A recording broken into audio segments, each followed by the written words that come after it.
আসসালামু আলাইকুম ওরহমতুল্লাহি ওবরাকাতু।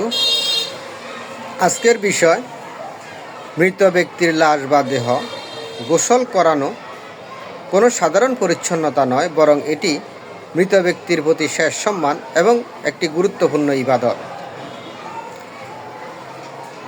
মৃত ব্যক্তির শেষ গোসল শরীয়তের বিধান ও বিজ্ঞানের বিস্ময়কর সমন্বয়।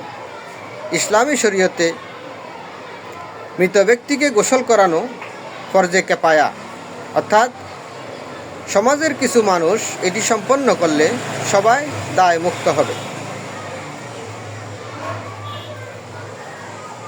এ বিষয়ে পূর্ণাঙ্গ নিয়ম ও যুক্তিগুলো তুলে ধরা হলো। গোসল করানোর প্রাথমিক শর্ত ও কারা করাবেন, কাকে। পর্দা রক্ষা। গোসলের স্থানটি অবশ্যই ঘেরা হতে হবে। মৃত ব্যক্তির নাভি থেকে হাঁটু পর্যন্ত অংশ সর্বদা একটি মোটা কাপড় দিয়ে ঢেকে রাখতে হবে, যাতে পানি পড়লেও শরীরের রং না বোঝা যায়।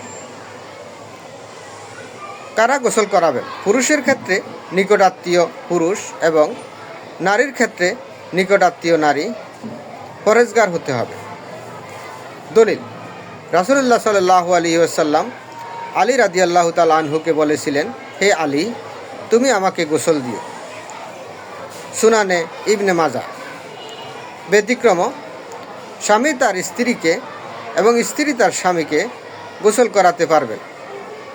রাসূলুল্লাহ সাল্লাল্লাহু আলাইহি ওয়াসাল্লাম আয়েশা রাদিয়াল্লাহু তাআলা আনহুকে বলেছিলেন, যদি তুমি আমার আগে মারা যাও তবে আমি তোমাকে গোসল দেব। সুনানে ইবনে মাজাহ, হাদিস নাম্বার 1466। গোসলের সুন্নাহ সম্মত পদ্ধতি। 1 নম্বর, শৌচকার্য বা ইস্তেঞ্জা। প্রথমে হাতে ন্যাকড়া বা গ্লাভস পেঁচিয়ে ঢাকা অবস্থায় শৌচকার্য সম্পন্ন করতে হবে। 2 নম্বর, অজু করানো। নামাজের অজুর মতো অজু করাতে হবে, তবে নাকে ও মুখে পানি প্রবেশ করানো যাবে না, বরং ভেজা তুলো দিয়ে দাঁত ও মাড়ি ও নাকের ছিদ্র পরিষ্কার করতে হবে। নাম্বার 3, বরই পাতা মিশ্রিত পানির ব্যবহার। 3 বার, 5 বার বা 7 বার বেজোড় সংখ্যায় সমস্ত শরীর ধুতে হবে। হাদিসের দলিল: রাসূলুল্লাহ সাল্লাল্লাহু আলাইহি সাল্লাম তার কন্যা জায়নাব রাদিয়াল্লাহু তাআলা আনহু এর ইন্তেকালের পর গোসল দানকারীদের নির্দেশ দিয়েছিলেন তাকে 3, 5 বার অথবা 7 বার, প্রয়োজনে তার চেয়ে বেশিবার বেজোড় সংখ্যায় গোসল দেওয়ার জন্য। বরই পাতা মিশ্রিত পানি দিয়ে। সহিহ বুখারী, হাদিস নাম্বার 1253। বিজ্ঞানের আলোকে বরই পাতা ও কর্পূরের গুরুত্ব। বরই পাতার বৈজ্ঞানিক ব্যাখ্যা।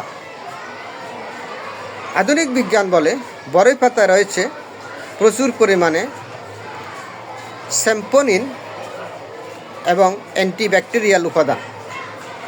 এটি একটি প্রাকৃতিক সাবান বা ক্লিনজার হিসাবে কাজ করে, যা মৃতদেহের শরীরের ক্ষতিকর ব্যাকটেরিয়া ও ফাঙ্গাস ধ্বংস করে পচন প্রক্রিয়াকে কিছুটা স্লোত করে দেয়। কর্পূরের ব্যবহার। হাদিসে শেষবার কর্পূর ক্যাম্ফর মিশ্রিত পানি ব্যবহারের নির্দেশ রয়েছে। বিজ্ঞান বলে, কর্পূরের তীব্র সুগন্ধ শুধু সুবাস ছড়ায় না, এটি একটি শক্তিশালী ইনসেক্ট রিপেলেন্ট। এটি মাটির নিচের পোকামাকড় ও পিঁপড়াকে লাশ থেকে দূরে রাখে এবং লাশের পেশিকে শক্ত রাইগর মর্টিস রাখে নিয়ন্ত্রণে সাহায্য করে। 4 নম্বর, নারীর গোসল ও কাফনের বিশেষত্ব। নারীদের সম্মানের খাতিরে কাফনের কাপড় 5টি করা হয়েছে। 1 নম্বর লেফাফা, 2 নম্বর ইজার, 4 নম্বর, 3 নম্বর কামিজ, 4 নম্বর ওড়না ও 5 নম্বর সীনাবন্ধ। যুক্তি: এটি মৃত নারীর সর্বোচ্চ পর্দা নিশ্চিত করে। বিজ্ঞানের দৃষ্টিতে অতিরিক্ত কাপড়ের স্তর শরীরের তরল নিঃসরণ অর্থাৎ বডি ফ্লুইডস শোষণ করে নেয়, ফলে কবর দীর্ঘক্ষণ শুষ্ক ও দুর্গন্ধ মুক্ত থাকে। 5 নম্বর, অমুসলিম বা অন্যদের সংস্পর্শ থেকে সুরক্ষা। মৃতদেহের রোগ প্রতিরোধ ক্ষমতা থাকে রোগ প্রতিরোধ ক্ষমতা থাকে না বলে খুব দ্রুত তা সংক্রমিত হতে পারে। শরীয়ত নির্দেশিত এই গোসল পদ্ধতিটি একাধারে মৃতকে সম্মান দেওয়া এবং যারা গোসল করাচ্ছেন তাদের স্বাস্থ্য সুরক্ষা নিশ্চিত করার একটি নিখুঁত ব্যবস্থা। সারসংক্ষেপ ও শিক্ষা।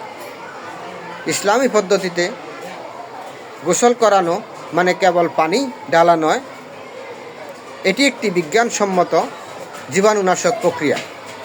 যারা এই কাজ করেন তাদের জন্য রয়েছে বিশাল সওয়াব। রাসূলুল্লাহ সাল্লাল্লাহু আলাইহি ওয়াসাল্লাম বলেছেন, যে ব্যক্তি কোনো মৃতকে গোসল করালো এবং তার ত্রুটি গোপন রাখলো, আল্লাহ তাকে 40 বার ক্ষমা করবেন। সুনানে বাইহাকি। তথ্যসূত্র: সহিহ বুখারী কিতাবুল জানাজা, সহিহ মুসলিম হাদিস নাম্বার 939, সুনানে ইবনে মাজা হাদিস number 1466, microbiology of decomposition, modern science journal.